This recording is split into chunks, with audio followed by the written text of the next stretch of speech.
Welcome to Let's Talk About Gay Stuff. Woo! We are the podcast that talks about gay stuff. No? We either need Even to your remix. get a solid intro song or ixnay the intro song. All right. We are the podcast where we talk about the week in LGBT history, where we talk about gay stuff in the week in LGBT history. We are Thomas. Tony. Kendall. And this week, we're reviewing the week of October 20th through October the 26th, and we'll discuss Hillary Clinton, Harry Hay, and Leo Matlovich. Hey, Harry. Hey, Harry. Hey, Just a quick Harry. reminder, What are on you doing November the later? 5th is Election Day, so make sure you, well, it's too late to register, but make sure you go vote. Make sure you know what's on your ballot. So we got this nice thing in the mail the other day that says all the different races, so it's kinda Okay. good. At Local least races, yeah. local races, so. You saw the Louisiana governor's race runoff. So John Bell only got what, like 47 or 48, and the other two got like 50. I know. Yeah. That'll be interesting. Anyways. But yeah, I mean, so it's important. We just had Tom Jacobs from the HRC talk to us about what all the good work that the HRC does. And so if you haven't listened to that quiz show episode that we just released last Sunday, then take a listen. Pretty good. Also, what's happening this week? On October the 25th. I don't remember the year. What? Hint. Just kidding, it's my Kendall birthday. was born. Oh, happy birthday. 82. 82. It's not my age, it's the year I was born. You're my brother's age. Wow. October 25th, the day before Hillary was born. The Get day- out. No wonder you're like soul sisters. Oh, We're in the yeah. same ward. 80, When you 82. when it was 2008, were you Hillary or Obama?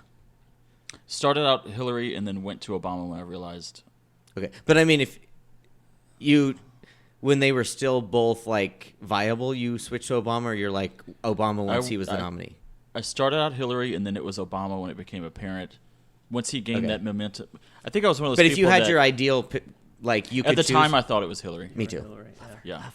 But I prefer Barack Obama. yeah. Yeah. But so that Hillary will never be the black man I need in my life. Ooh. Is Are what you I'm trying to saying. introduce that into your bedroom? Just Is that kidding. what we need to get you for your Just engagement kidding. I party? have a fiance now. I can't joke like that. Get you that for your engagement party. This is just your stage discussion. It's not like you really feel that way. Yeah. Ben, Come calm on. down. Yeah. That's TBA. So I'm not in troubles. TV. Okay. Yeah. All right. So the Kiki is going, and we're a little brunch in, so that's good. So so we'll be a little loose. What else is going on? What else happened? Oh, now you're loose This because of the brunch? Talk about The loose. brunch. What? Well, I guess, Okay. you know, just for context, right? Because when we're recording, it's a week before this episode actually gets released. So we're gonna talk about some stuff that by the time this comes out, it'll be old news. But I still think it's We'll relevant. Yeah. still be loose, though. I still be loose. It was, one of the Speaking things of that came loose, up. no, go ahead. Yeah, loose lips. What are we talking about?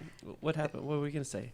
Oh no, I was going to talk about the George Bush Ellen Yeah, controversy. Yeah, that Last- happened this week. So 2 Sundays before. Well, it was Yeah. 2 Sundays. So before. my thing is, like, it wasn't like they went to the game together. It's like she got tickets. So we're talking about Ellen DeGeneres and George Bush were seen sitting next to each other at a Dallas Cowboys game. And so there's all this media like, oh my God, everybody's in an uproar. And I was like, oh, did they actually, are they best buds that they went? And it's like, no, each of them got invited and they just happened to sit next to each other. And they were, seemed like they were friendly. And so I don't see what the big deal was. Which she's had him on her show before, right? I mean, so. Oh, it's she not- has? I didn't yeah, know that. yeah, Okay. and the daughters. So. Okay. Which good. Yep. But my thing is, that's how you change people's minds. Yes, exactly. Not by ignoring them and saying, well, oh, you don't agree with me, then And I you're dead to me. Yeah. You have to, like, parents especially or family friends are like, oh, my son's gay? Oh, that makes me rethink things because I know I have a good son. And I also feel, even personally, like if I was just Tony Domo sitting there and I disagreed with him philosophically, I could be like, yeah, I don't want to talk to you. But if I'm like a role model for America or the world, if I'm Ellen, it's like, even if her personality might be like, I don't want to talk to him, a former president sitting next to you so that we don't perpetuate this hate that our current president is, friendly or whatever, yeah. So But why were we okay with Michelle Obama sitting next to him and being, oh, that's so adorable? that's a the good thing question. Why need." were And we? we Because everyone's like, oh, that's great. It Anti-Ellen. shows people crossing the aisle. And then Ellen, it's like, you're a traitor. It's weird. Right. Weird. The perfect line, I think, was on SNL when they were talking about the equality forum, I guess, that the Oh, yeah. Democratic nominees. Town were like, hall debate. it's a great time to be gay in America, unless you're Ellen. This because of- week, this yeah. week, Yeah. yeah. But yeah, I don't know. I saw a lot of people that were upset about on social media, of course, making a big stink. She decided, felt compelled enough to make a statement about it on her show, which that got a lot of traction as well. I don't understand the. To me, I like it. I was telling Spencer the other day. This reaction to Ellen is like on the liberal side is almost analogous. That doesn't make sense. It's analogous to I agree. To what was going on when Bush was president. So when Bush was president, and I would make fun of this all the time, if you didn't like President Bush, then you hated the troops, or you hated the war, you hated the troops, you hated America, you hated God, right? And so that's basically what I feel like some of the liberals are saying when they're attacking Ellen for, trying to make friends, not even friends, but be friendly with someone. Yeah, and it's like, so on anything, if you're not pro super uber, waving your pride flag, then you hate all the gay people, and it's not. Ellen, that. it can be annoying though in her own right. Agreed. She can be all over the map with her views and how she treats some roles for some people. When she had Kathy Griffin on, and remember her Kathy Griffin's talk show, or not talk show, her reality show, which I thought was so funny. She had Kathy Griffin on and was like, why are you so mean? Why do you have to talk so mean about people? And literally a month before, she had Joan Rivers, who's like the queen of mean. Yeah. Her whole career is based on making fun of celebrities. There's just always kind of been a double standard with Ellen. But Ellen was nice to the person sitting next to her. Yeah. That shouldn't be something. I don't even see why it was a controversy. I couldn't. So, but I understand. So I feel like one person needs to say the other viewpoint, well, which is like, one, they say Bush is a war criminal. Yeah. And two, he, for political reasons, because I really don't think he cared that much, for political reasons to get reelected, he pushed a constitutional ban on same-sex marriage. Oh, right, yeah. And had Karl Rove push basically all 50 states. Even though apparently he had a lot of gay people in his, in his administration. Yeah, and his wife, in her book that came out, Laura, her memoir, she was like, I told him, George, are you sure you want to do this? When he was really pushing for each state to have a constitutional amendment to ban same-sex marriage, just because it would drive out the conservative vote. Yeah. So I get it, that's awful. I also understand if someone's sitting next to you, you're cordial to them. See, and that's my thing. I understand their viewpoint, and if she was in any way indicating that she was okay with his policies, then I could see it being like, well, you're a lesbian, what are you doing? But it didn't seem like, and I didn't look into it that much, but it seemed like there was a few pleasantries. It wasn't like she was like engaged for like 2 hours in this deep conversation with him. It's like, the picture I saw was she was kind of looking one way, he's looking the other, and so I'm sure they just chit-chatted for a few minutes at some fun. Yeah. She showed it on her show. They're just Okay, yeah. They're being goofy, So- but again, they know each other. They've interacted with each other. I don't know if they're friends. Well, I think she did say they're friends. We're also in Bush rehabilitation mode. Not that rehab. He's already been to that rehab. Yeah. But where we're talking, oh, he's so nice now, and he's got grandkids, and he paints pictures of his dogs, and, he's not as bad as the one we have now.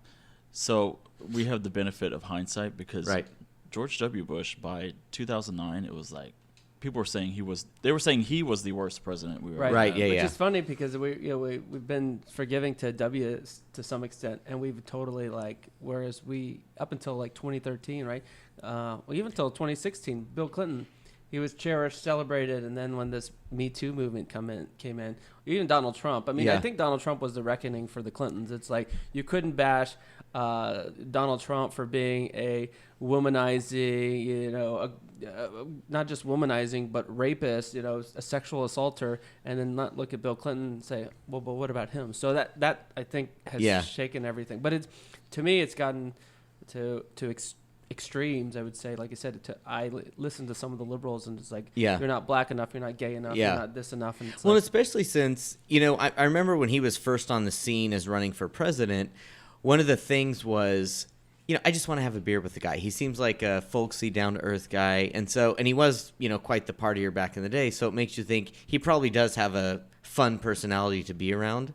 And so, if he's a little bit lighthearted and all she's doing is chatting, it's like... But I guarantee you his campaign was pushing that you just want to have a beer with him thing. Oh, of course. Yeah. Oh, no, I know. Yeah, because they took his folksy swagger as let's capitalize on it, not... Because, a lot of people are like, he's too dumb to be president. I want Al Gore. And some are like, I'd like to have a beer with the guy, and that's how I'm voting. I think he's adorable. I thought he was, yeah. Yeah, he was cute, and there was a fake nude of him going around the internet, and I just pretended it was real. You because loved it it? served the purpose I needed at that time. Good. Wow. And he looked good. Any old man, and you get mad when I say you. Any- But see, he didn't look old when he Presidential ran. caliber. And when he was running for president, he didn't look. He was cute. Yeah. What do you guys do? I mean, I'm for like not bashing Ellen, but I'm not gonna say I loved George W. Bush. And Well, you me guys either, are but that doesn't change the fact that Sexually he's speaking, cute and or- yeah, personable. sexually God. or politically. No, he was never my type. You know why I don't like him? Because he beat Ann Richards, which I'm surprised you have any space in your heart for him, Kendall, given the fact that you're such a I'm a loving, huge caring person. Ann Richards fan. You know what's crazy? So I read a book of his, and so when he decided to run for president, part of it was he was, and Karl Rove. So when his dad lost his reelection, Karl Rove that night, like George Bush went into the next room and was like pissed because he goes, "You didn't play dirty, and if you would have, won." And Karl Rove came in and said, "I've got the brains. You've got what it takes if you ever want this office." And so they kind of put things in motion. But I remember when he prayed about it, and apparently God told him he should run, whatever. And so when he told his parents, the way you say that. well, no, God's he his did. pulser. He did. He said, "The Lord, I prayed about, it, and Yeah. the Lord told me to run." So when he told his mom, she was eating breakfast, I think, and he said, "Look, I've decided I'm gonna run for governor." And she goes, "You can't beat Ann Richards." Yeah. Wow, that must have been something. She was tough. But remember what what she said on the Today Show, I think, Jeb doesn't need to be running, let someone else, let a different She family. did. She said, we don't need another Bush. What a- Yeah. But then What a she story. died hating Donald Trump in her Ugh. big fiber of her white wig. Yeah. That is for sure. Barbara. Oh, wow. Did you guys? I mentioned that earlier. The Equality Forum, is that what it was called? The town hall that they had. The HRC. Yeah. So I sponsored? did not. I didn't only watch it. saw the one clip, the one Elizabeth viral Warren. clip. Yeah. Yeah. What was the clip? Elizabeth Warren, somebody stood up and said, "What do you say to," and I'm paraphrasing how I remember it. Yep. What do you say if a conservative says, "I believe marriage is between one man and one woman"? And she said, "Well, then I'm going to assume he's a guy." And I would say, "Well, then fine, marry one woman." And then she said, "If you can find one." I was telling Shade. Spence when Our we first saw, gay president. when we Yeah. saw that, I was like, it was pretty cool, like how she delivered that. Like I couldn't have seen. I mean, for a while I thought she was like Hillary Clinton, and I think that was a perception about folks in terms of her ability to connect. I with never folks. saw that. And This lack of charisma people say about Elizabeth Warren, I'm like, she's the most.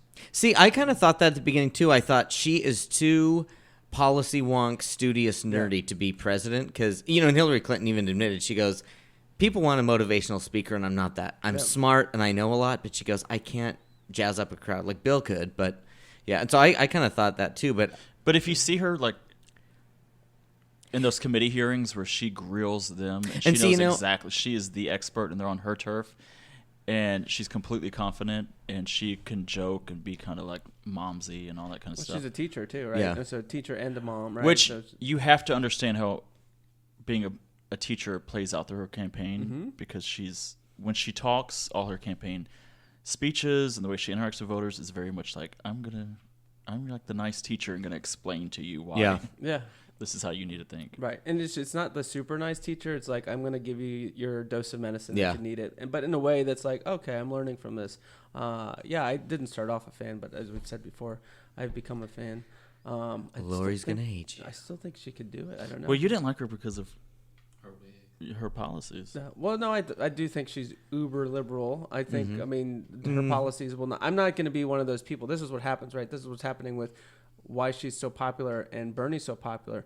Obama made a lot of promises he didn't deliver. She's Right. going to make a lot of promises Yeah. that she can't deliver And, because she like Can't Trump, deliver, like, yeah. cannot. Yeah. And Trump's finding out the same thing. A lot of promises that he's unable Yeah. to deliver. So that's the nature of the beast. But I think she can move things in the right direction. Yeah, and it is unfortunate because I remember I was a huge Hillary supporter during Barack and Hillary, and I remember Pennsylvania was kind of struggling, Rust Belt, and she went in there and said, "Look, these steel mill jobs are not coming back, but we can do this and that." And Obama kind of indicated we can bring the jobs back, and I was like, "You just lied to those people." But yeah, I agree. But and I think the difference between Warren, I'm realizing now, versus Clinton is, again, Warren can do it in a way she can explain it to you, whereas Hillary didn't have that ability. And but they could have brought the jobs back, and I think he'd believe that.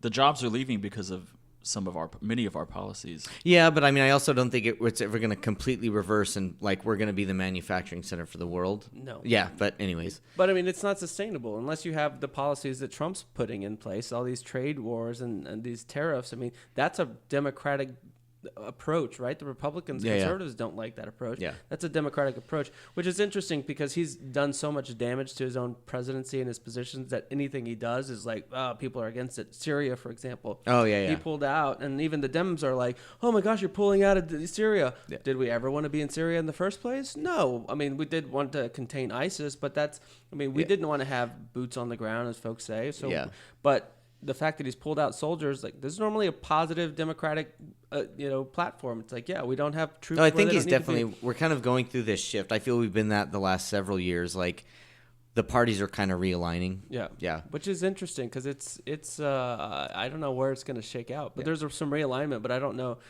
There's still some principles in terms of like equality.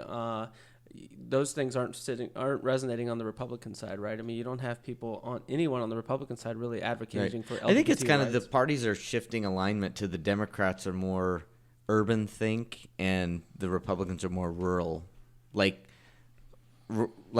ideas that rural people want versus, Which will be interesting to see how that unfolds over the years ahead, like how that plays out for a Pete Buttigieg and the AOC, who are younger folks. What's the guy, the Republican that is kind of speaking out against Trump? I'm drawing a blank on his name.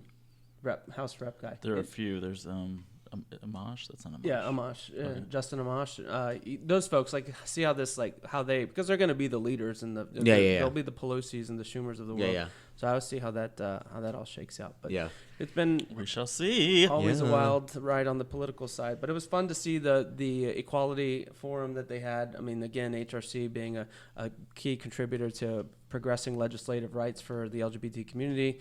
You had also a Supreme Court case that was up there, three cases that were up, deciding whether you can, businesses can legally fire someone for being gay. Because, by the way, folks, we can still be fired for being gay. Yeah, I know, and it's crazy that people. And so actually, one of my topics my topic tonight is kind of very similar. And so basically, Leonard Matlovich, he was the person that really challenged the military on the ban on gays. And so, and which to me, that was his employment. And it was, the only reason you can't be here is because you're gay. So his story is he was born in Georgia. His dad was in the Air Force. So he went into the Air Force and he went to Vietnam 3 times, very decorated. He got a Purple Heart, a Bronze Star. He was just,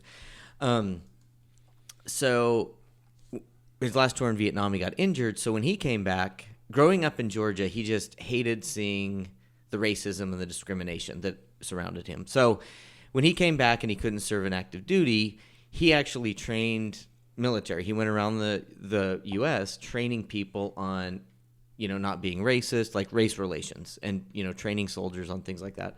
And he had always known he was gay, but just, couldn't come out. And he thought, gay people are facing the same thing just for being gay. So he was actually 30 before he started going to gay bars. First time he had sex with a man was when he was 30. And How much research did you on that? A lot. Finding all of the places he had sex. And so he kind of thought, okay, when I go to the gay bar, there's just everybody. There's like an auto mechanic, there's a mortgage bank or whatever. And he reads this article in the Air Force Times which I don't know why this article was published in the Air Force Times, but there was a gay activist that he lent himself to be a resource. If you're a gay service member and you're kind of struggling with anything, you could, And this guy had said, I am looking for the ideal person to really challenge ban on gays in the military. And so Leonard called him, and they chatted, and they worked for several months together. And basically, he submitted a letter in March of 1975. He submitted a letter to his commanding officer because at the time, you couldn't be gay and be in the military, but there were exclusions, or exceptions. So if you were drunk and it was like a one-time event, you kind of said, I'll never do it again. Or if you had exemplary service, you could continue to serve. You could still be gay, but you could be gay and serve if you had exemplary service. But you couldn't, like a priest, you couldn't have sex again. Well, it was vague. And so he submitted a letter to his commanding officer, and it said, I'm gay. I'm announcing that I'm gay, and I want to continue to serve because you have this, exception policy.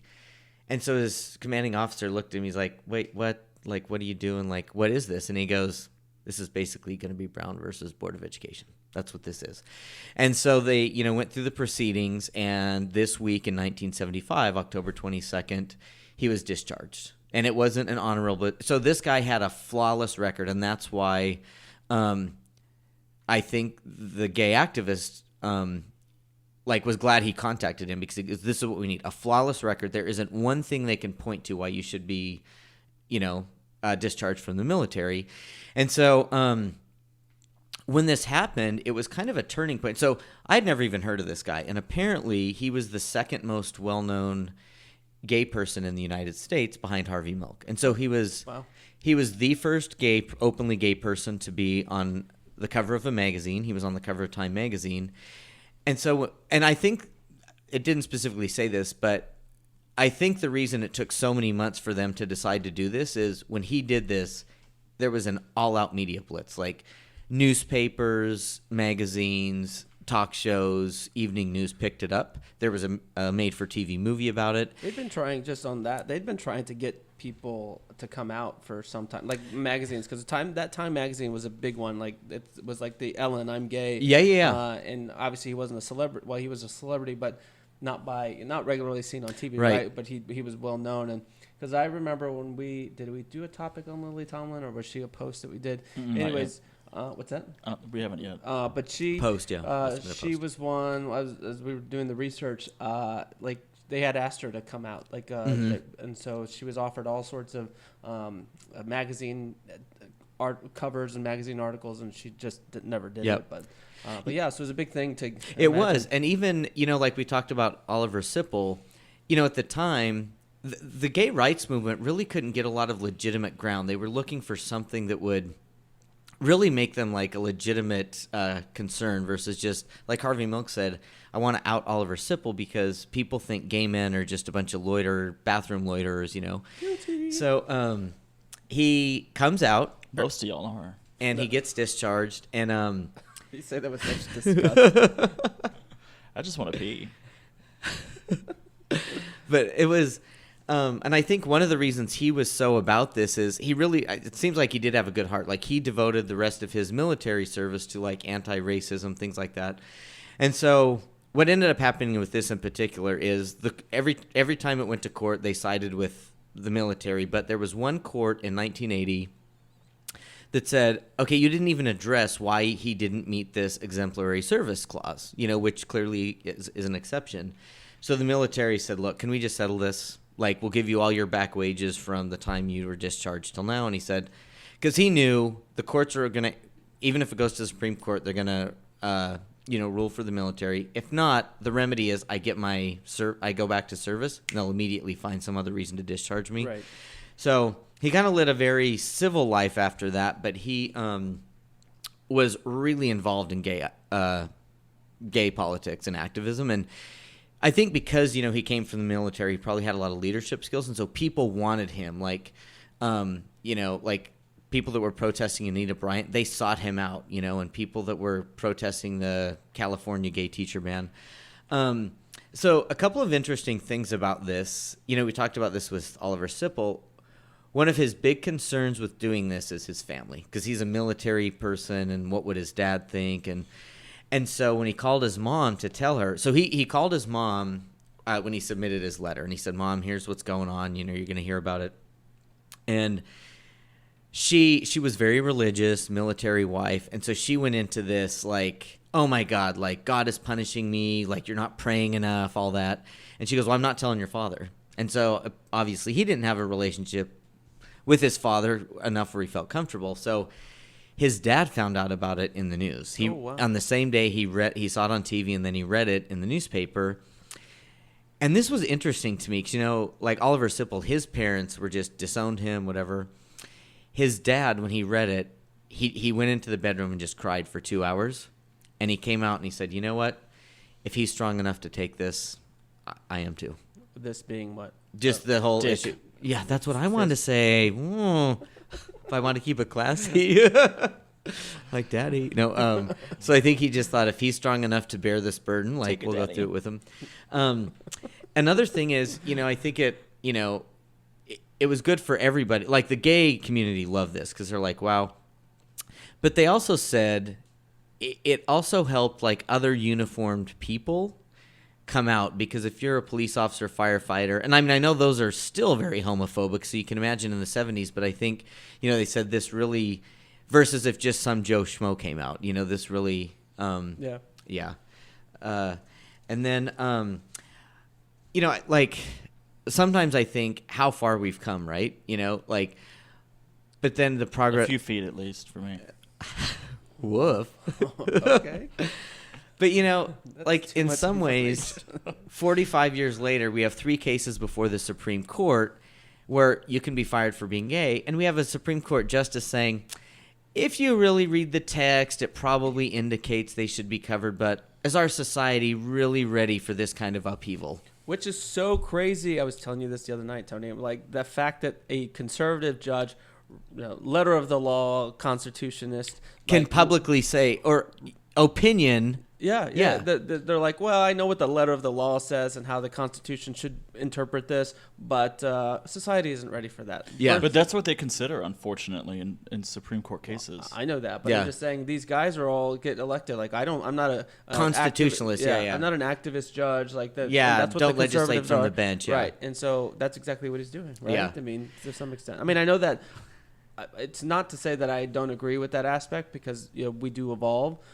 And so the Constitution, I think, is a living, breathing document. Yep. But for the conservatives to be like, this is different. We can. And also, it's like, what do you mean upheaval? Judgment. It's like maybe in these rural areas, but like the majority of Americans do support gay marriage. Yeah. And but it also reminds me that we have come a long way, because one of the biggest things he fought for was, at the time, people with AIDS, a lot of airlines wouldn't allow them to fly. Yeah. And so he really fought these airlines on, you need to let so the disease wasn't very well understood and things like that. So, it just kind of reminds you we have made a lot of progress. Like people couldn't do that. But anyways, it was kind of a remarkable turning point, in our fight for rights, and he was very purposeful in it, and like we talked earlier on the quiz show about. Should you work from the inside and things. And so it took him months to decide, should I do this? And it was a very, and so we, yes, he lost the case. And he was known for saying, he said, this may not happen in my lifetime, but we'll win in the end. Right. And one thing that's interesting, so he ended up passing away of AIDS. He was HIV positive and died of AIDS. But instead of having a tombstone with his name normal, his grave is a monument to like LGBT servicemen and women, and so his tombstone actually says, "When I was in the military," it doesn't have his name or anything, but it says, "When I was in the military." I saw that. Now that you say it, go ahead. We did a post on that. And I saw it. Yeah. Okay. Yeah. So for following us on social oh my media. God! His tombstone says, "When I was in the military, they gave me a medal for killing 2 men. And a discharge for loving 1. Yeah. He's buried in D.C. area, right? He is. So he was not allowed to be buried in Arlington National Cemetery. So there's a congressional cemetery that It's beautiful. Okay, so let me just take over real quick. Yeah. I went, it was in April. This year. We went, and I forget the reason why. I was with a group of people. You went to go see Ben's 2 groups that friends. didn't really know each other, but we all, some of my friends, some of Tiny Baby Asian's friends. And for whatever reason, we went to a beautiful congressional cemetery there. I had never heard of this guy. Actually didn't put the 2 and 2 together until now. But his tombstone that says that is very like finger in the eye. Like you can tell when he died, he was angry, mm-hmm. And pretty pissed off about it. And at the very end, he was still like, I'm going to say my piece, and it's going to be on my tombstone forever. Yep. And you know, it's interesting. Like, I mean, similar to our, one of our famous listeners, he was, super closeted. He didn't go to a gay bar, have sex until he was 30. And then it was almost an immediate, my entire life from here forward is gay activism. And when he was sick, right up until the end, I mean, literally it was either days or weeks before he died, he was on the California State House steps protesting. Yeah, and he actually, I don't know did you see the tombstone? Yeah. Yeah, because it's got the upside down pyramids, which are the symbol of, Yeah, read it again because I think I interrupted you. But it basically says, when I was in the military, they gave me a medal for killing 2 men and a discharge for loving one. And, I would say maybe he was so bitter because his dad was in the Air Force. And, I feel these military families, that's important to them, right? That's his dad's identity. That was his. And he's like, I had exemplary service, like a Purple Heart, like he was flawless, and he had to leave because he was gay. The ironic thing is that's where it's the same cemetery J. Edgar Hoover is buried. Well, you know what? What? Talk about finger in the eye. He purposely really? chose the same row, and as J. Edgar Hoover and his assistant/boyfriend, but he purposely chose that row. Well, and when you go visit, you read that because he's on the end, kind of right when you walk off the main walkway, and you're like, "Dang!" and it really hits you. And the group I was in, it was mostly straight, and it was like, "Whoa, that's very powerful." And then you walk a few steps over, and it's J. Edgar Hoover, who died in the closet. Going after people, using the fact that people were gay or in the closet to destroy their career, and all that kind of stuff. It's a very somber kind of comparison juxtaposition. How did he get in that cemetery?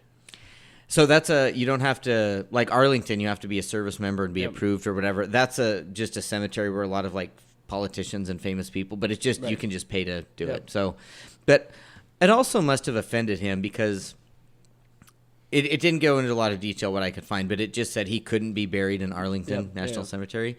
And that, too, probably was like, because, he went to Vietnam 3 times, and he basically, a landmine exploded, and so he had to come back. He couldn't continue to serve. And so, like that physically altered him the rest of his life, and he couldn't be buried in the cemetery. It's kind of, But anyways, awesome historic figure that really did a lot for us. And so I think sometimes one thing I think about, too, is, he pretty much dedicated his whole life and everything to this, and it's sad when these people do that, and it is kind of like inching us towards, progress, but he wasn't, alive to see, like, Don't Ask, Don't Tell banished, The reason I went, I remember now, Cherry Blossom Festival, it's supposed to be the second best place to see the cherry blossoms. Oh, yeah? But they were dead just like the people that were living there at the cemetery.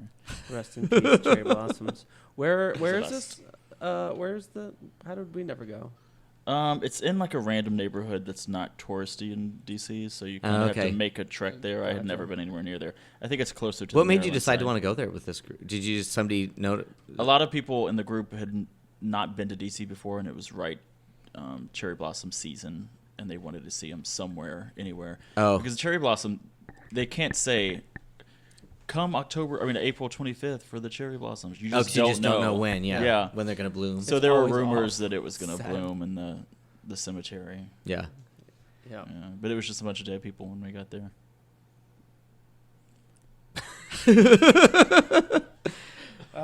Kendall, have a Red Bull. No, I'm kidding. On that note, speaking of dead people, I want to talk about Harry Hay, who died this week on October 24th, 2002. But before I talk about Harry, let's talk about the unemployment rate.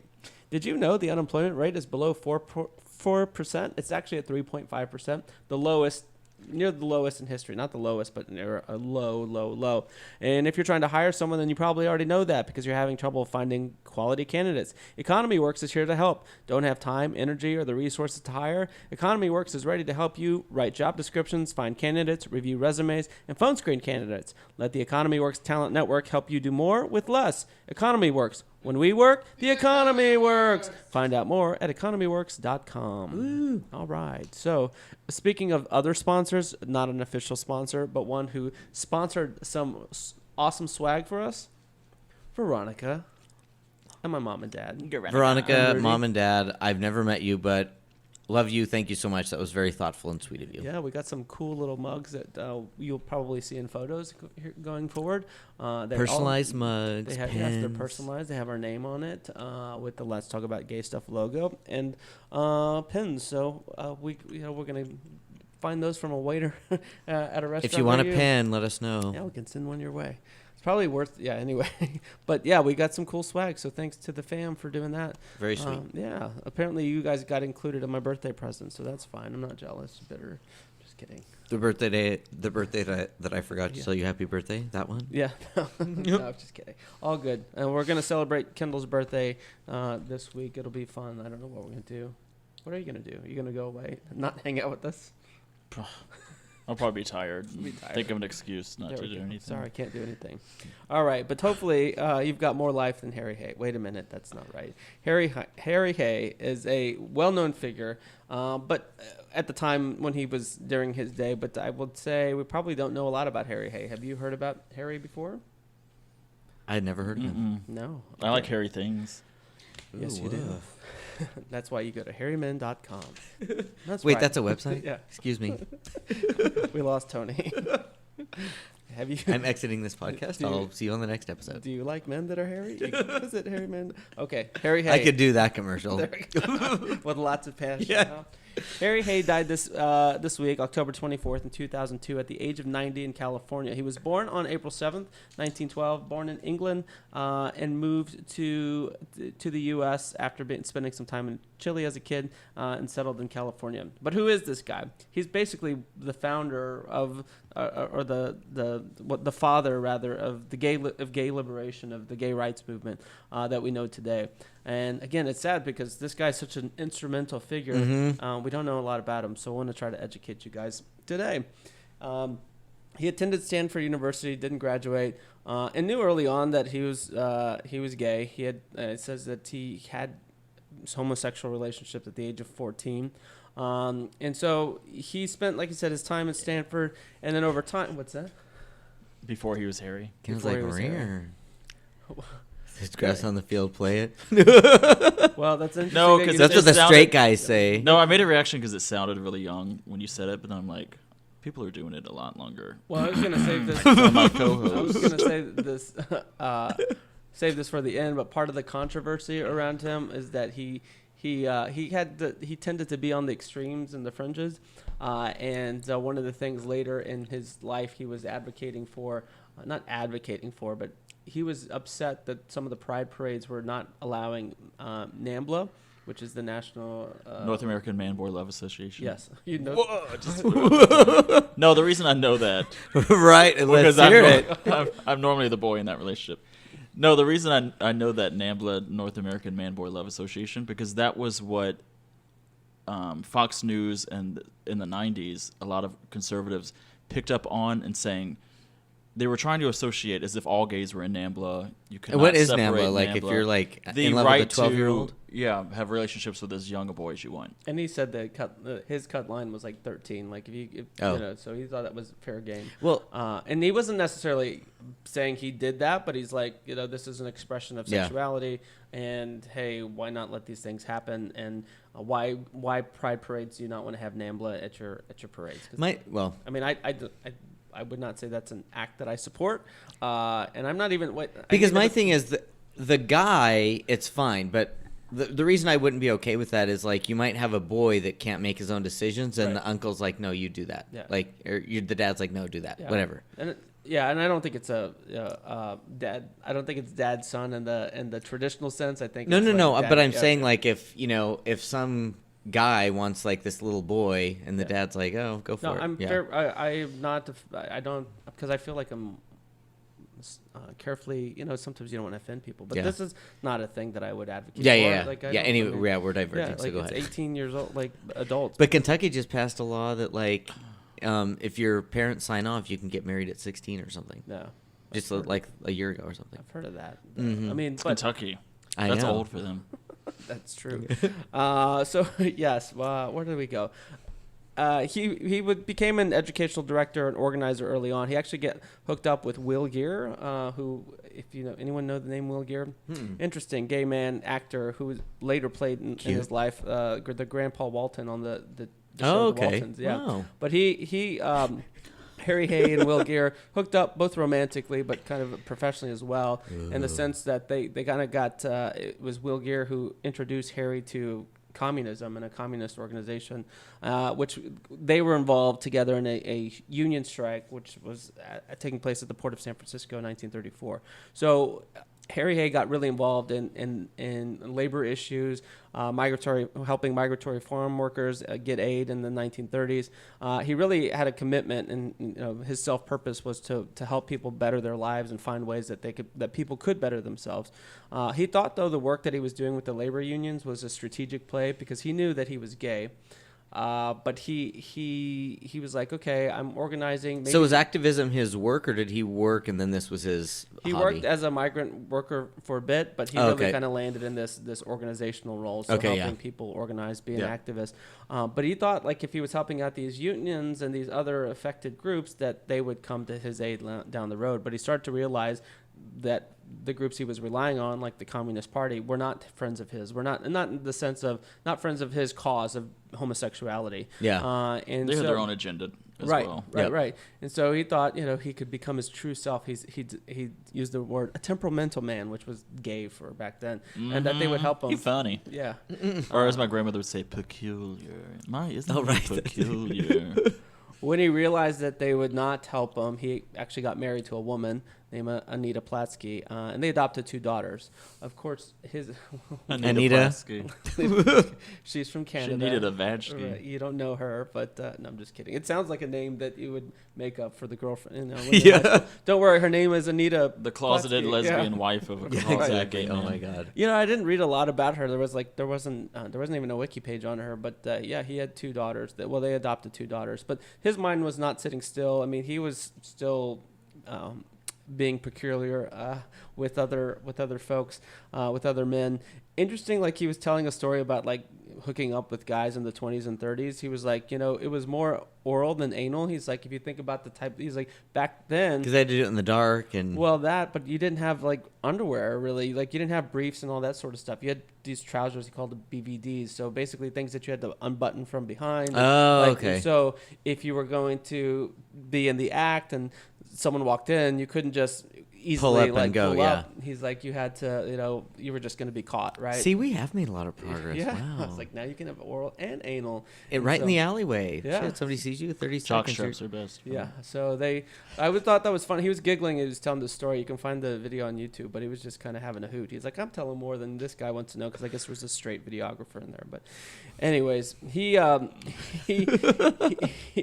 was playing about, but started, again, not a guy to sit still. He became inspired by Kinsey's work. So we talked about Kinsey before, just because Kinsey's work was that piece where you're talking about that a certain percentage of people were gay, and that he really was kind of hooked on this assertion that 10% of males who were actively involved in homosexual acts. So a light bulb went off in his head and said, well, that's a sizable population, and if we actually came together, we could make some progress, because unlike most gay people at the time, they didn't really view themselves they viewed themselves as the problem, right? And so he's like, no, we are like black people, like women, we are an oppressed minority entitled to equal rights.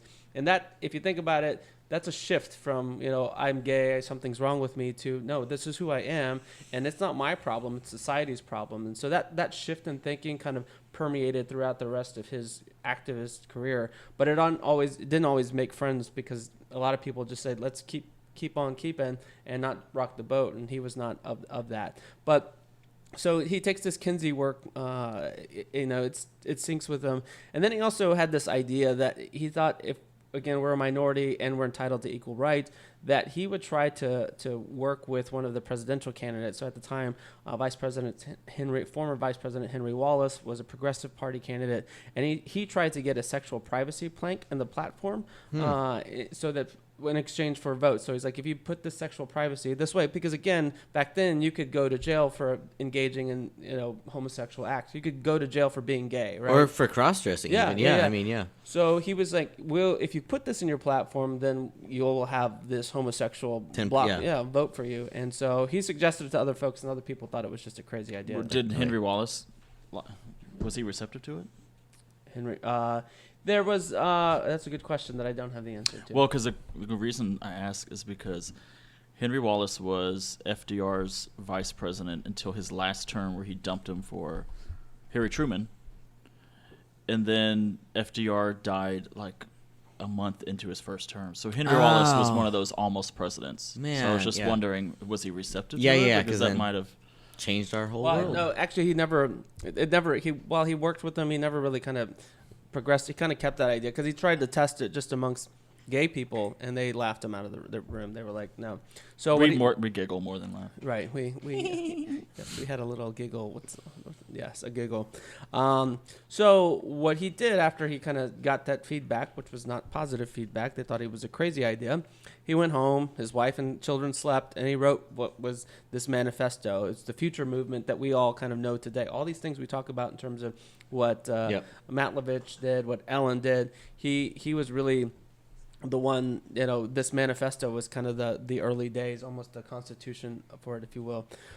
He raised, again, the notion that homosexuals are an oppressed minority. So, and I lost my notes. In 1951, actually, let me back up. So he writes this manifesto. You've got this man, though, and he writes this in 1948. So he's radical, he's communist. He's hairy. And he's hairy, and he's a homosexual. So I mean, he's got a lot of things stacked against him. Perfect guy. And going for him, right. I'll tell you that. But he eventually got some traction with some folks, and that really kind of helped him progress. And so eventually, he published this manifesto in 1951. It was known as it was written or titled "The Homosexual in America."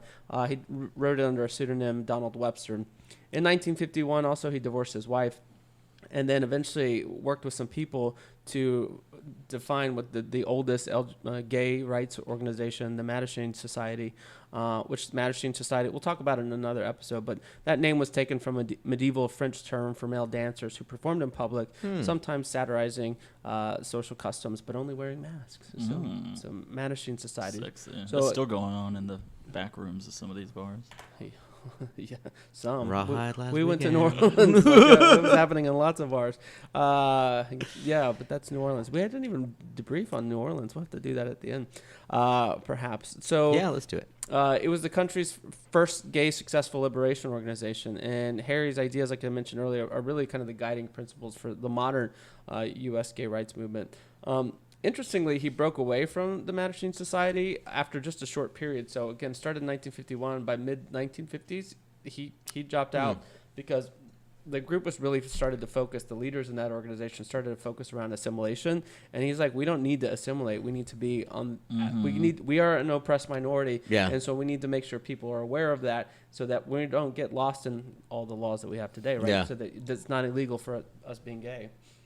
Well, Mattachine Society, after Stonewall, tried to piggyback on the notoriety and publicity that they got during this night of the Stonewall riots. And a lot of people there were like, no, because you've done nothing. When in actuality they had done a lot kind of in the back rooms, advancing gay causes. But it was this new generation of kind of protesters in 1969 that were like, we don't need you anymore. You really haven't done much for us. And that was kind of like the death knell to the Mattachine Society. Yeah, so again, in his own frustration, he left. And so in 1969, interestingly, you mentioned kind of the Stonewall piece, he did found another organization called the Gay Liberation Front. But even after that was going for a while, he wasn't too excited because how that took off either. Because, again, we were talking about Matlovich in the 70s. You know, the gay rights movement was starting to get some more traction, but really didn't have a house.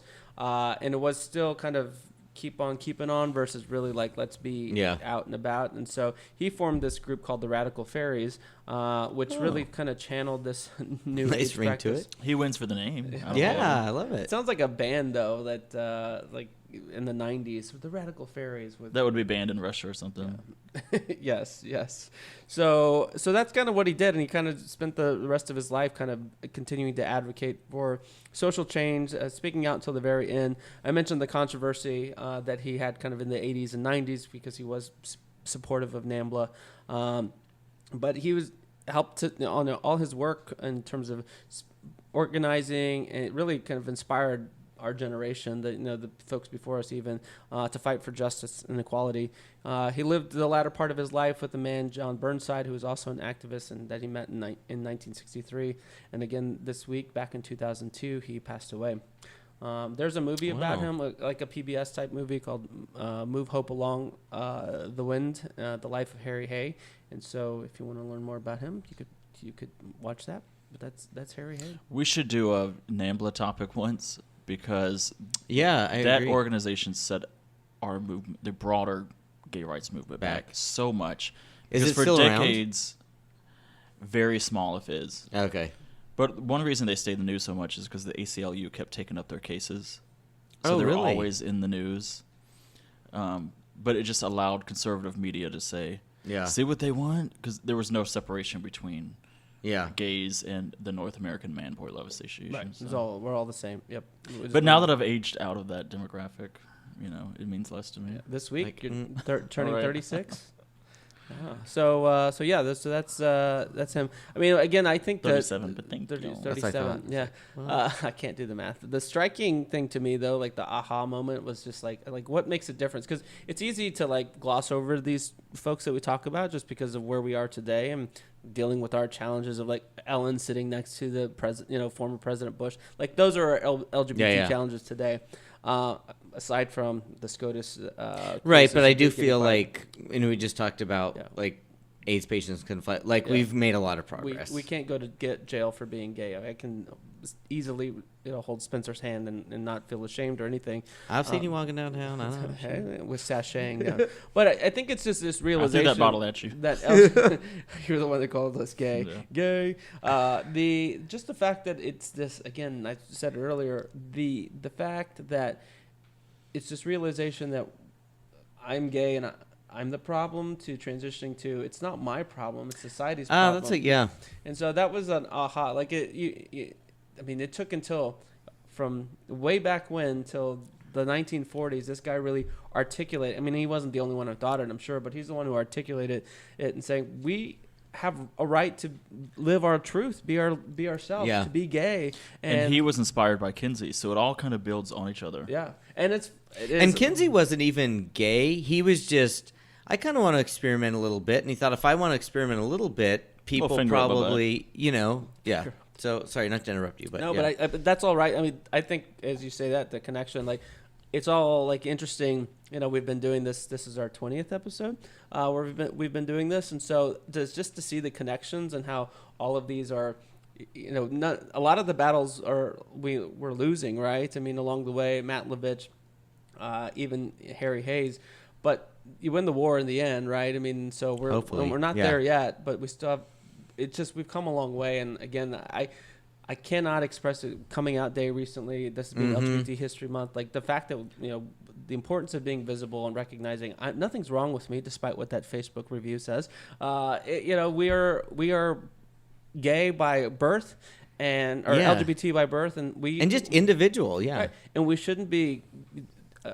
We shouldn't be fired because we're gay. We shouldn't lose our homes because we're gay. But these are still the cases that are facing us as an LGBT community in front of the Supreme Court. And one of my friends reached out a couple weeks ago, and about our podcast and things like that. And he, he's very religious, and he said, some Christians drive me nuts because he said, look, he goes, like, I like you because of who you are. You're like this person that I've known and have all these, I like all this about you. And he goes, God made you the way you are, and that's the way he wants you. And he's like, it irritates me when Christians are like, well, anti-gay or anti-whatever, because it's like, well, God made everybody the way he made them for a reason. Like, Right. you know. And you think about it, I mean, where we've come, like where Kendall, you were saying before you came out, and you were just like, well, I guess either I'm going to live a lie with a woman, which you didn't want to do, or I'm going to be a gay man that's alone by myself the rest of my life.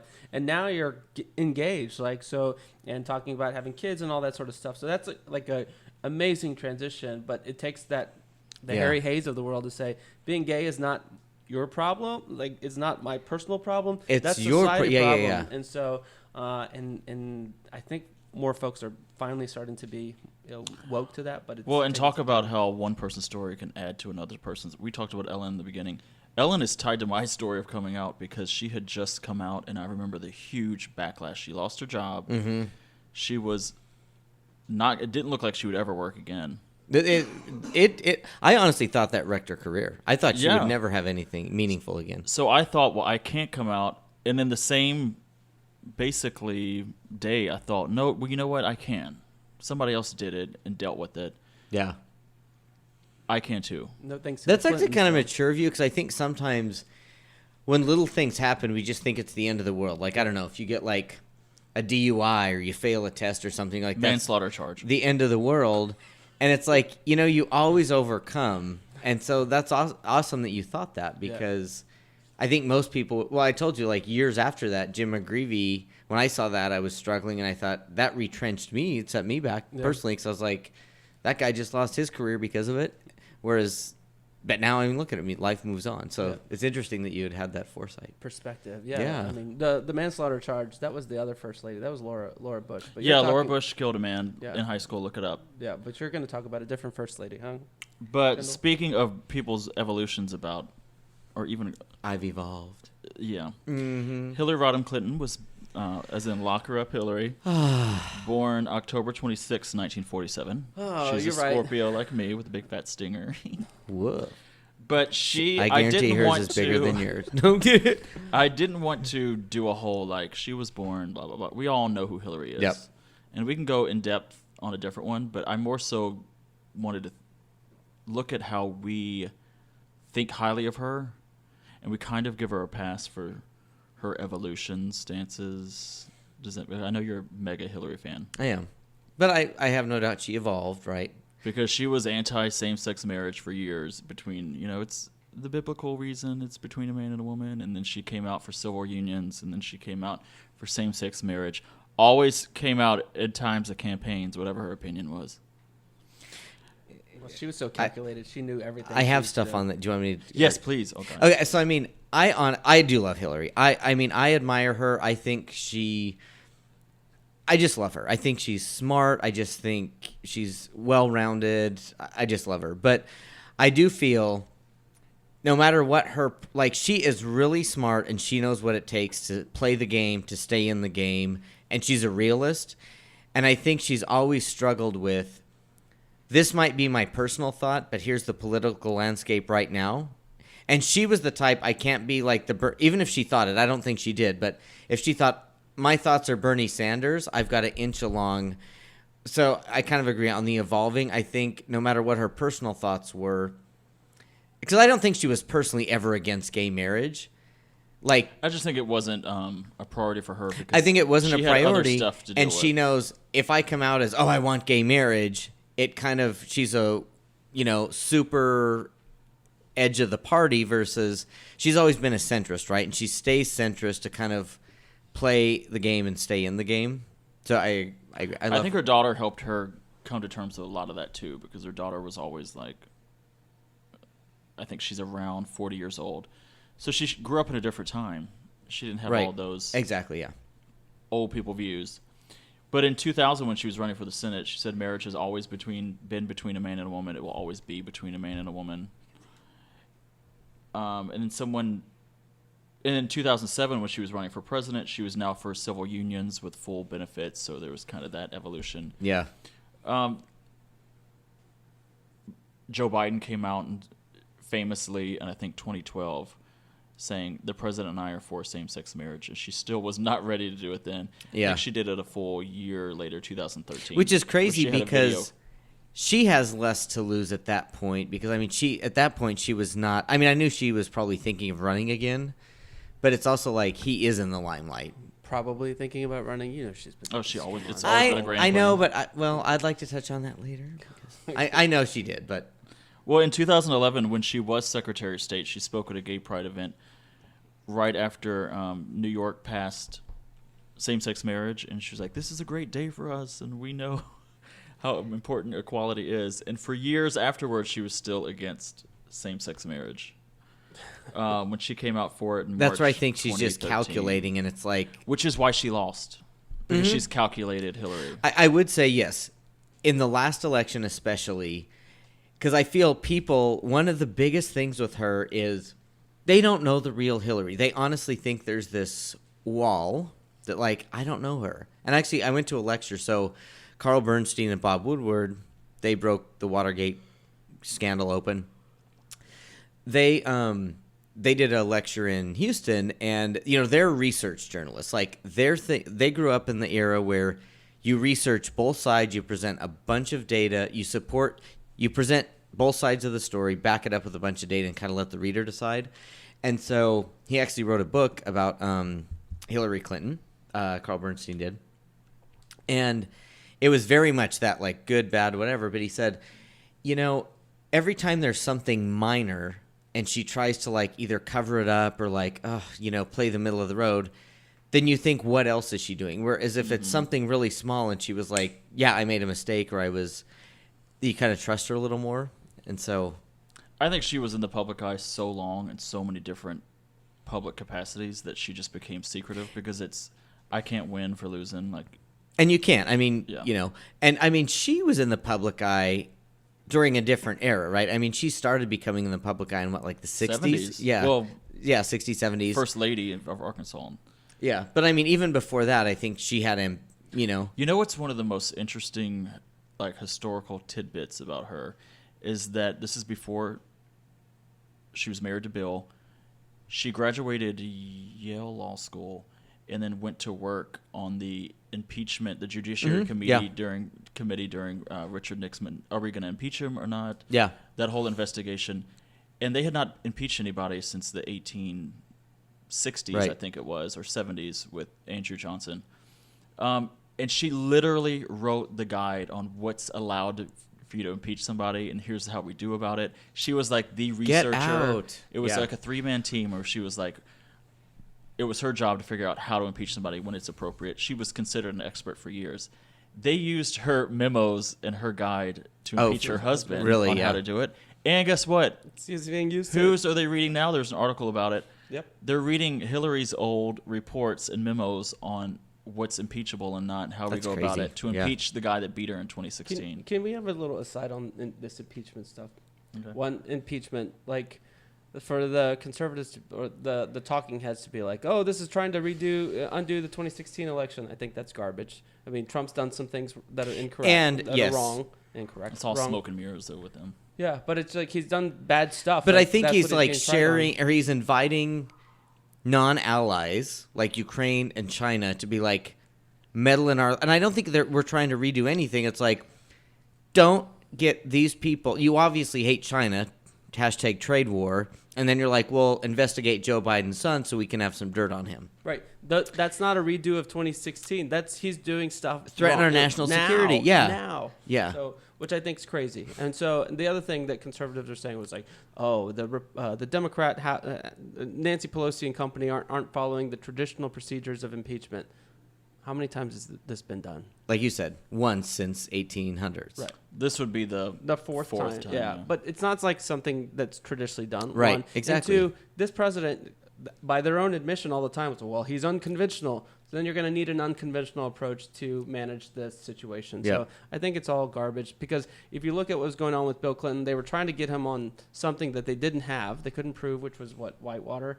And then they got him on this freaking lying about getting a BJ in the Yeah. Oval Office. It's like, that's what we're talking about. But anyways, but depends on what the definition is. yeah, I mean, again, they've always been. The Clintons have a reputation, rightly so, for being shady. You know what? My old coworker, in the last election, he was probably 65 or 66. old white guy from Texas, super Republican, hated Trump. So I think he actually probably voted for Hillary, but he said, You think? Well, it didn't matter in Texas because he right. was Oh, gonna- he absolutely, and he, because of Trump, he's anti-Ted Cruz now because he's a Ronald Reagan Republican. But he said, the Clintons, they're always too smart by half. He said they're just a little too smart for their own good. Which- he used to say too smart by half. But Donald's too dumb by half. I mean, because he does the same sort of. I mean, he's so shifty. Which is your dad, for example, Kendall, like hates the Clintons for being so like shifty and gross and all that sort of stuff. But he loves Trump. But he loves Trump, and I'm like, this guy is just yeah. as shifty, I know. worse so Yeah. than the Clintons. But these Clinton haters love Trump, and it's mind-boggling. Well, we But- shall see. So on the, How all this turns where out. did she go to undergrad? It was Wellesley. Wellesley. So in this book, so when she was doing that, the impeachment, proceeding research, whatever. So when she graduated from Wellesley, one of the others, she gave the commencement speech, and I think she actually got either an article or a clip in Life Yeah, magazine. I can tell you about that. And so, but one of the parents of the other students, as soon as that commencement ceremony was open, she goes, if there's ever a woman president, yeah. she's going to be it. And during that impeachment research thing, there were several people that were like, even women of that like intelligence typically would just do their work. She was the first woman that's like, my opinion is different than yours, and I'll tell you. And people were kind of taken aback by that. And she had to outwork everybody, which she says to Any this woman, day. yeah. Which all women have to Yeah. do, right? Yeah, What is especially in the 70s in a man's world in D.C. We've said it before, but what is the line that you like to quote? It's not. It wasn't original. Backwards. Yeah, Ann Richards. But what's the quote? Oh, A yeah. woman can do everything a man can do, just backwards and in high heels. Yeah, Yeah. like Ginger Rogers. Because Ginger Rogers did everything Yeah. Fred Yeah, Astaire that's could right. do, Yeah, just just backwards and in high. But she did it backwards, and in high heels. So yeah, that's like every woman. But Hillary Clinton had to do that in the 70s when she was starting out, and then Yep. 60s, 70s, 60s, yeah. 70s. So she evolved though. Like what was the? And I wasn't naming all that to say, she's a horrible person. It's more so an instance of your biggest ally can also have their own journey of needing to get to, she's not, although it's rumored. Well, Jennifer Flowers. Yeah. And it's on tape. So Jennifer Flowers is one of the women that Bill Clinton was having an affair with. Right. He denied it, of course, until the tapes came out. He denied the tapes were true, but then he eventually admitted it and said he had a mistake. Donald Trump. Yeah. So Wasn't me. Wasn't in my the boy, I think tapes, it was. Jennifer Flowers gave an interview and said, Bill Clinton says nobody gets more pussy on earth than Hillary. Really? Yeah. So he even fed into the whole Hillary's a lesbian, it's a sham marriage thing inadvertently about. You know what? So I feel a lot of people think that, and so reading this book, and I really do feel this book was heartfelt. I mean, by I think it was Carl Bernstein, maybe it was Bob Woodward, but basically he presents and he interviewed people that went to grade school with Hillary, on, and everybody's their thing. And look, in the 60s and 70s, were they probably? And I'm not saying just then, but like, were they probably these free spirits? But I think intellectually, and she says, the reason I married him is I had never met anybody that intellectually engaging in my entire life. And she even struggled because, somebody told her when she said, yeah, I'm going to marry Bill and move to Arkansas. Some lady that was a professor at a law school was like, are you kidding me? Like, you're ruining, you have this potential. Yeah. And then, even then, she knew he was a cheater and he was always going to be. And when he asked her to marry him, she said, and she left the stage, said, I need to think about this. And she's like, and she knew, if I marry him, I'll always have this intellectual engagement, but he's always going to cheat. And is it the risk reward? And she decided, and I think that was the Kennedys too, but she's like, I will put up with that for him. I love his. Well, last week she gave an interview, I think on the Today Show or Good Morning America. What's your greatest accomplishment? And she said, in my personal life, it's choosing to stay in my marriage. And Chelsea was in the interview with her, and she was like, what? And they asked Chelsea, what about you? And she's like, Hold on, I'm just.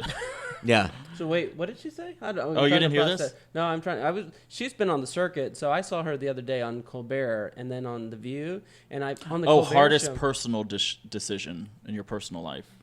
The decision to stay in my marriage. hardest personal decision. Yep. Got it. Okay. And I will say this. So, because I've read a lot about her. I just love her. But I think a lot of people thought, okay, when this scandal happened, it was just an automatic, of course I'm going to stay with him because I want to be president. And I don't think it was. I think she really thought, do I want this? And you publicly betrayed me, all this. I think it was a hard decision for her. Because the thing is, I honestly don't think she, when she was 18 or whatever, said, I want to be president. I mean, I think she had grand ambitions that might be a thing.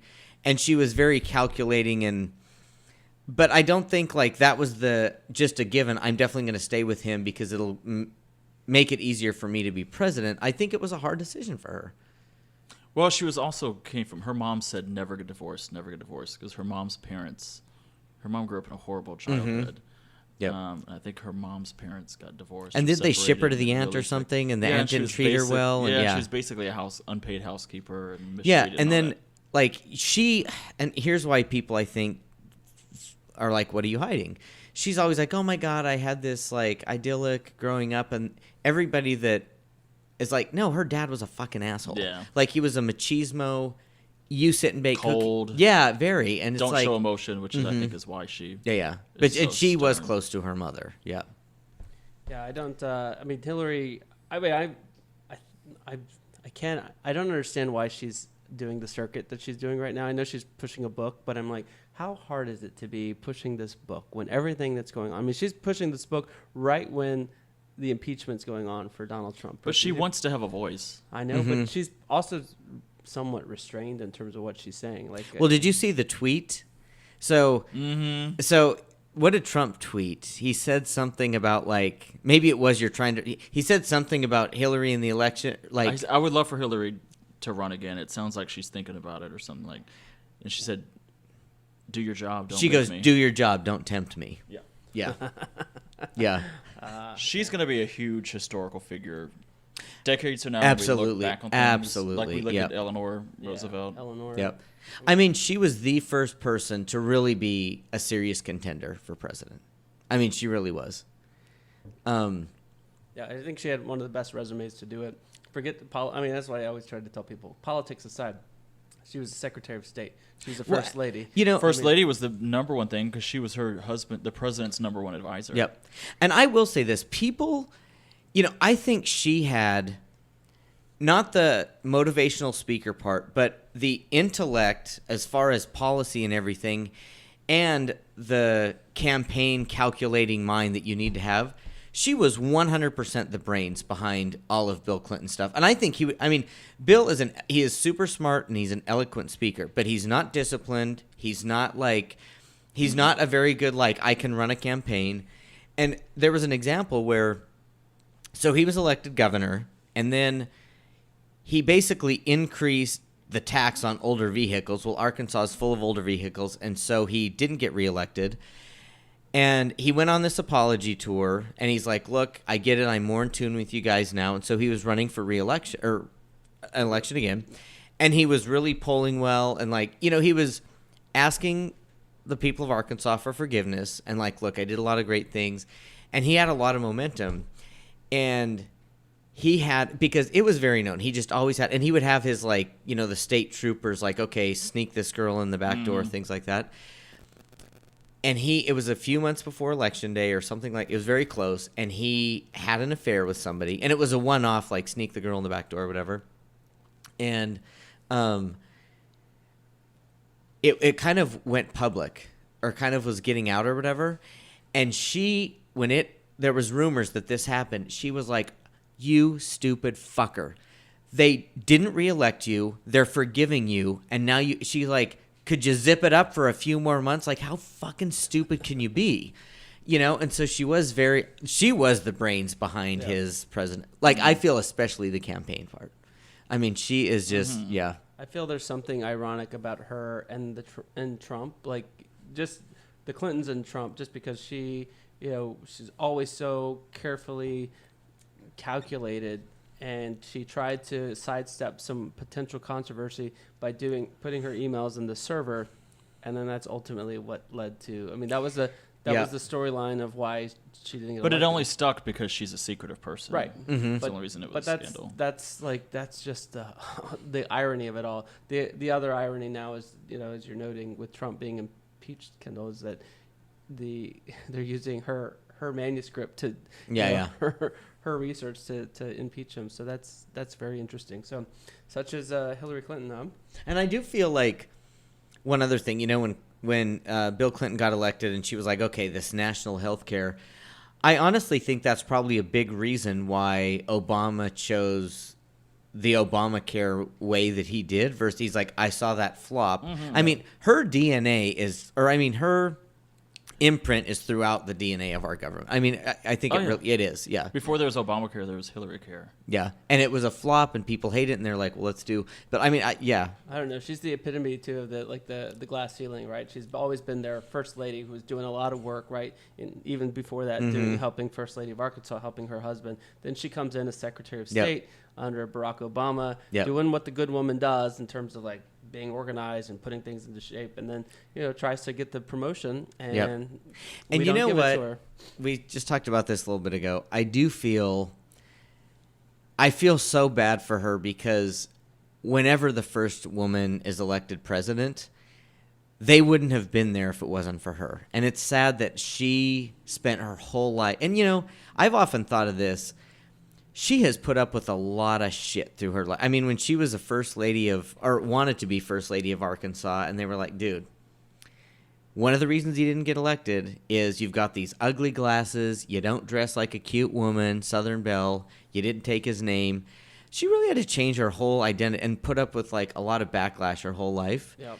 And so to really pave the way for women in a lot of ways. Yeah, I can't imagine. I mean, I think about it all the time, like 2016. I'm like, what she must be going through. Like, I just get a dirty feeling every time. Like, Oh, you feel dirty when you think of Hillary? I do. She's my Bernie Sanders. Me too. I love her. I'm like, I want that pantsuit lesbian. Ooh, we always need on the a TV lesbian. every day. Here we are. I This is love why we're her. trying to I get love you her. to a gay cruise, so you can get those sorts of thoughts out of I know, you. Tom. Let's book it. All right, so that's Hillary Clinton, huh? All right, well, it's good chat. I mean, I think we learned a lot about some influential people, both in the LGBT community, but also for women's rights. So I think good stuff. I mean, again, it's to me these shows are a reminder of the progress we've made. And the journey we have to go. And one thing I'm thankful for with this is, I didn't know who Leonard was. I didn't know who Harry was. And there are so many people I was actually just talking to somebody Friday night at dinner who lived in San Francisco for years. And I said, oh, do you know about the Compton cafeteria? And he goes, no, what's that? And I was like, wow. And I was like, it's forgotten because the police. So I think it's good that we're kind of bringing some of this to light. Yeah, no, for sure. So that's it. That's our episode. Just a reminder to folks on. We're gonna wrap up. We had. I'm still recovering from New Orleans, but any fun stories you want to share about NOLA? Great retreat. It's a good retreat. None I want to put in the public realm. I don't remember any of that. Well, I don't know if I told you. I told Thomas this. So we go to New Orleans for this. Let's talk about gay stuff retreat. A bunch of friends come. So all the single people are getting a lot of action. I'm like, okay. The day that I go to leave, I'm like, okay, ready to go. I've only got a couple hours. This guy starts messaging me, and then he's a bartender at the Good Friends. So I was like, okay, well, I'm done. I'm like, I kind of wanted to get a mimosa before going to my flight. Super nice, super cute. I was like, of course I meet him 2 hours before I'm leaving instead of 3 days ago. He was all telling you were cute too. He was, and he was like very. And I don't think he was just selling that, like saying that. Tip. Yeah. I mean, he seemed very was working sincere. for a different type of tip. He wanted more than the tip. He wanted that. Working for Tony's. He's tip. like, I was like, just the tip. He's like, whole thing. Yeah, like, it was fun to have everyone there. I mean, we It had was. about 10, 11, 12 people. Like there. the I balls loved up in meeting there, your too. friends. It was awesome. It was in New Orleans is always a great time. It screws with your mind if you're there too long. So we might have been there just right at the line. But I got all depressed when I had to come home. Yeah, but you got out just in time because it took me a week to recover. But it's the voodoo magic there. But it was great. Monday, I was jealous of y'all. Yeah. Tuesday, I was not. Weather was good and we had fun. So to everyone that was out there, thank you for joining us. Thank you, there. Melissa, Yeah. BJ, Martha. Yeah, it was a good Love time. you. Gina, what's up?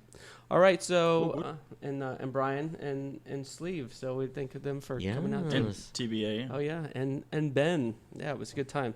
So just a reminder that November the 5th. What did I say? Why are you laughing? TBA. TBA, yes. And a reminder that November the 5th is Election Day. And so In Texas. if you're in Houston, don't forget that the Houston mayoral election is coming up. There's also some big things on the ballot. Spencer and I went to a seminar this past week talking about for the Houston Metro. They're looking for some funding. So there's a referendum on the bill there, or on the ballot there, about how to expand Metro. So that'd be interesting. So do some research. So go vote. That's the bottom line. Do your research and go vote. So thank you for listening to our episode and keep keying with us. A special thank you to Spencer for keeping our sound in check and getting these things out on a timely manner. Don't forget to subscribe so you can hear our future episodes. You can visit our website at letstalkaboutgaystuff.com. Follow us on Facebook and Instagram at Let's Talk About Gay Stuff, and on Twitter at Talk Gay Stuff. Leave us a review and tell us what you think. And if you don't want to do it in public, you can drop us a line at letstalkaboutgaystuff@gmail.com. Also, give a listen to our sister podcast, our Spoopy podcast, which is available now, and they're talking about all things spoopy and drag. So take a listen to them. And Droopy. And Droopy. Rupee. All right, so with that, we're here. We're queer. Get used to it.